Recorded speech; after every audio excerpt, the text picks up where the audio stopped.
Bu videoda animatsiya tomonidan eng sifatsiz bo'lgan top 5 animelarni aytib o'taman. Unday bo'lsa ketdik. Sizlar bilan Anza. 5-o'rin Demon Slayer.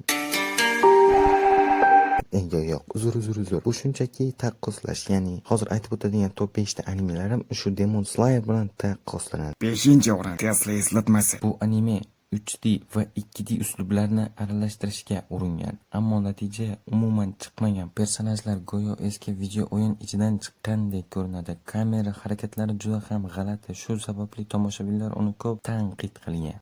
4-o'rin Gibiyati. To'g'risi bu animeni ko'rmaganman, shuning uchun uzoq gapirish niyatim yo'q. Ma'lumotlar ChatGPTdan olindi. Zombi va samuraylar haqidagi g'oya qiziqarli edi, ammo animatsiya hammasini buzib yuborgan. Harakatlar silliq emas, jang sahnalari juda oddiy, fonlar esa tugallanmagandek ko'rinadi.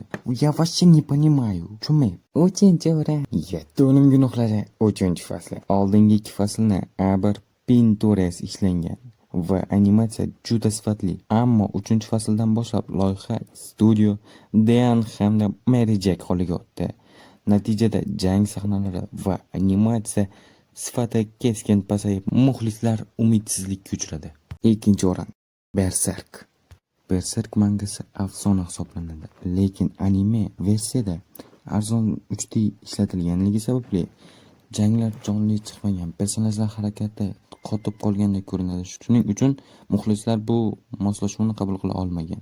Va nihoyat 1-o'rin X-Arm. Ko'pchilik uni tarixdagi eng yomon animatsiyali anime deb aytadi. Sababi juda oddiy personajlar, robotga o'xshaydi. Harakatlar sun'iy, jang sahnalari esa juda ham kulgili darajada sifatsiz. Hatto uni ko'rganlar ham bu darajada animatsiyali ekanligini kutmagan. Sizningcha bu ro'yxatda yana qaysi anime bo'lishi kerak? Izohlarda yozib qoldiring. Sizlar bilan Anizen bo'ldi. Hammaga xayr.